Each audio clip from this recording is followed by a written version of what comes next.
Life after Maria. JimenezGetty Images on the island of Dominica, where a Category 5 hurricane killed at least 27 and flattened the tropical landscape in September. Residents speak about their lives as being split in two parts: before Maria, and after.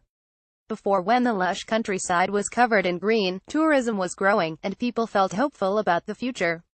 Known as the Nature Island, Dominica was described on its website as beauty unspoiled, the trailhead to adventure and discovery. And after, a place where people mostly grapple with the day-to-day business of survival. Speaking at the UN General Assembly on September 23, Dominica's Prime Minister Roosevelt Scarry led his speech to delegates in New York City with a grim proclamation: "The stars have fallen. Eden is broken." A view from the ground. Emerline Carrot. Despite the level of desolation wrought by the hurricane, media attention on storm damage has been largely focused on Puerto Rico and elsewhere.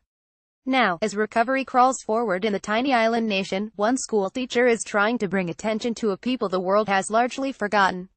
On assignment, courtesy Emerline Carrot. Her name is Emerline Carrot, though on Facebook she goes by the moniker M1 Is, a reference to her nickname, Emo.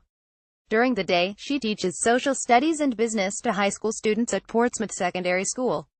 Once class is out at 1 p.m., she packs her daughter's pink Doc McStuffins backpack with the essentials: notebook, pen, cell phone, and sets out on her daily routine of documenting conditions in a new town, often taking her cues on where to visit next from her audience, who connect with her on Facebook and WhatsApp.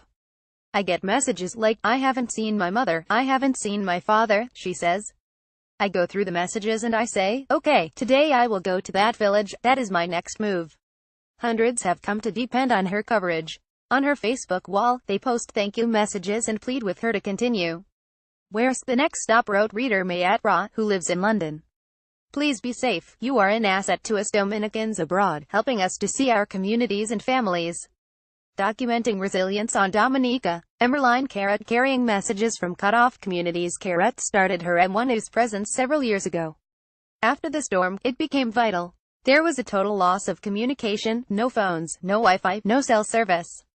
Relatives abroad, fearing the worst, were desperate for news about how families were coping. 4 days later, after finding a working signal, she began to tour the island, taking quick portraits of everyone she came across. Each day, she posts photographs of people from various towns and asks her followers to look for missing relatives and friends. A portrait of a community picking up the pieces. Emerline Carrot. "They are homeless but okay. I see my children. Now I feel so much better," one mother wrote. "My favorite sister-in-law, happy to see you," reads another message. "My mom, thank God she's unharmed," a daughter wrote. Her approach also mixes her digital presence with the technological limitations of a hurricane-ravaged island. Carrot began writing names of those she met on notebook paper, and asking residents to send brief messages to their off-island families. She then posts the photos of the notebook pages, offering a tangible conduit to loved ones abroad. The handwritten messages are short and often bleak. "They are homeless but okay," one reads. "Roof gone." Some of the handwritten messages Carrot has collected. Emerline Carrot. Coping with trauma while helping others. Carrot is dealing with her own trauma from the storm. On the night of September 18, she was home with her mother, nephew, and 6-year-old daughter, Gabby. As the weather worsened, the house flooded. Water swept in from all sides and then began to seep in through the ceiling. The four were huddled in waist-deep water under a table when the roof came crashing down. "All the windows were blown out, the ceiling fell, the roof was flying," she says. "There was nowhere we could go. She just kept asking, 'Are we going to die?'" They stayed under that table for hours as her mother prayed aloud. Carrot says she tried to remain outwardly calm for the sake of Gabby, who was wrapped in a blanket and held close. "Her head was on me, and she just kept asking, 'Are we going to die?' I said, 'No, we are not going to die.' But I was just saying that to her, because I see what's possible. Stuff was just flying and falling down all around us." After several attempts to evacuate, the family was able to run to an uncle's house. Once inside, they saw his situation was also dire. All the windows had burst, and water was rushing in. "It was like no rest," she says. "The night was so very, very long, time wasn't going anywhere. I was just praying for day to break." When morning did come, she went outside to see her verdant homeland completely changed. "Seeing the devastation was kind of shocking. I have never seen so many things crushed up," she says. After finding reception, she updated her Facebook with a grim assessment. "Hello all. I am speechless," she wrote then. "I am heartbroken and in tears. My Dominica is no more. Please pray for us." Caret's home after the storm.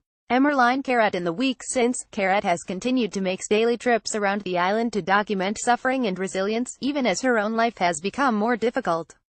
On September 26, she made the fraught choice to send Gabby to stay with family in Georgia. "Tough decision today, but I had to send her go," she wrote, posing in a duo of selfies with her daughter. "I choose to stay a little bit to help wherever I can." Caret says she would like to remain in Dominica, to continue her reporting, to keep teaching her students. She still has no roof on her home, which has been covered temporarily with a water-resistant tarp. She wonders how residents she has met who lost everything will be able to rebuild with no resources. And she fears she will be forced to evacuate, as so much of the island has. "With time I will decide, and I ask for God to guide my decision," she says. "But you know, home is where the heart is. I love Dominica." Dominicans are raising money for recovery efforts through a youth caring fund. The government is also accepting donations through the website dominicarelief.org. Read next what it looks like when a Category 5 hurricane flattens your island overnight.